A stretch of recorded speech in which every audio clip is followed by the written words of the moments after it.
पर्यटन मंत्री जयवीर सिंह एक निजी कार्यक्रम में फिरोजाबाद के थाना मक्खनपुर के नेशनल हाईवे पर पहुंचे, जहां पर्यटन मंत्री ने मौलाना अरशद मदनी के उस बयान पर पलटवार करते हुए कहा कि अमेरिका में मुस्लिम मेयर बन सकता है, ब्रिटेन में बन सकता है, पर भारत में यूनिवर्सिटी का चांसलर नहीं बन सकता और उसे जेल में डाल दिया जाता है। अल-फलाह यूनिवर्सिटी के चांसलर हो या आजम खान। इस पर मंत्री जयवीर सिंह ने कहा कि इनके अल-फलाह यूनिवर्सिटी के बारे में उन्हें पहले देख लेना चाहिए। ऐसे लोगों को जो आतंकवादी हैं, राष्ट्रद्रोही हैं, जो राष्ट्र को कमजोर करने के लिए विदेशी हाथों में खेल रहे हों, ऐसे राष्ट्र विरोधी गतिविधियों ने सीधे संलिप्त रहने वाले लोगों को कई संरक्षित करने का काम किया जा रहा है। ऐसे लोग न तो भारत में रहने लायक हैं और न ही संरक्षण के पात्र हैं। अखिलेश यादव के एसआईआर को शादी के सीजन पर कराने वाले बयान पर मंत्री ने कहा कि ये कोई मतदान नहीं है, ये चुनाव हो रहा है और ये वो प्रक्रिया है जिसमें पात्र व्यक्ति का वोट बने, अपात्र का कटे, यही हो रहा है। बिहार के चुनाव के बाद ये भयभीत है, इनको लग रहा है कि हमारा भी सफाया हो रहा है, इसलिए ये उपाय की स्थिति में है। अरशद मदनी ने कहा है कि न्यूयॉर्क में मुसलमान मेयर बन सकता है, ब्रिटेन में मेयर बन सकता है, भारत में वाइस चांसलर यूनिवर्सिटी का नहीं बन सकता है, चाहे वो अल-फलाह यूनिवर्सिटी का चांसलर हो या आजम खान हो, सबको जेल भेज दिया जाता है। क्या कहेंगे इस पर? अल-फलाह यूनिवर्सिटी के बारे में पहले उन्हें देख लेना चाहिए।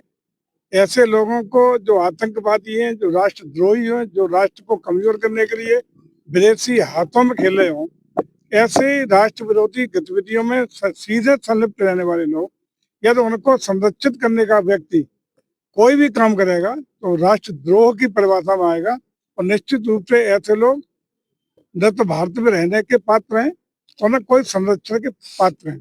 देखिए, अखिलेश यादव ने कहा है एसआईआर उस समय कराया गया है, शादियों का सीजन है। देखो, एसआईआर कोई चुनाव नहीं है, मतदान हो रहा हो। एसआईआर जो वास्तविक मतदाता है उसका वोट बने, अपात्र मतदाता उससे हटे। साफ सुथरी पारदर्शी मतदाता सूची को व्यवस्थित करने का ये कार्यक्रम चल रहा है, जिसका दायित्व बीएलओ जो भारत निर्वाचन आयोग की ओर से लगाए गए हैं और साथ ही साथ सभी पॉलिटिकल पार्टी के बीएलए मांगे गए हैं, उनकी सूची मांगी, उनको भी उसमें सम्मिलित करते हुए उसको गुणवत्ता पारदर्शिता से काम को करने का काम किया रहा है। लेकिन चूंकि बिहार की चुनाव के बाद ये भयभीत हैं, उनको लगता है कि बिहार के बाद नंबर यूपी में सफाई होनी है, तो घबराए हुए हैं।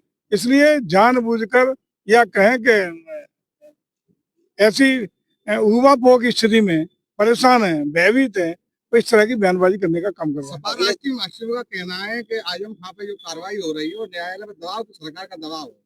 ये देखिए, दुनिया में अगर कहीं श्रेष्ठता न्यायपालिका को दी जाती है तो भारत की न्यायपालिका को दी जाती है। स्वच्छ, साफ सुथरे, निर्भीक निर्णय लेने की परंपरा भारतीय न्याय प्रणाली ने हमेशा दी है।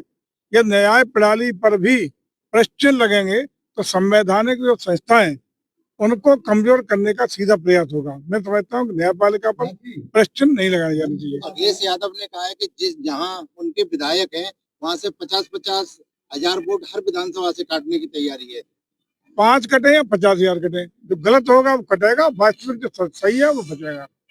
उससे संख्या तो निर्धारित होगी, जो वास्तविक स्थिति सामने आएगी उसके ऊपर गिनती है। आभास है, इसका मतलब अखिलेश जी को आभास है कि फर्जी मतदान करा के ही अब तक चुनाव जीतते रहे।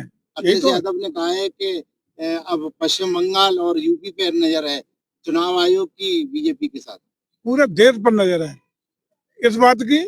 साफ सुथरा लोकतंत्र हो, मजबूत संवैधानिक व्यवस्था हो, मजबूत लोकतंत्र हो, इसी में पूरे राष्ट्र के रहने वाले एक एक व्यक्ति का भला सुनिश्चित हो, जन कल्याणकारी योजनाओं का लाभ वास्तविक पारदर्शिता के साथ, वास्तविकता के साथ उसके हकदार के दरवाजे तक दस्तक दे, ये सब प्रयास हो रहे हैं। अगर इसी में किसी को आपत्ति है, इसका मतलब उसकी सोच ठीक नहीं है।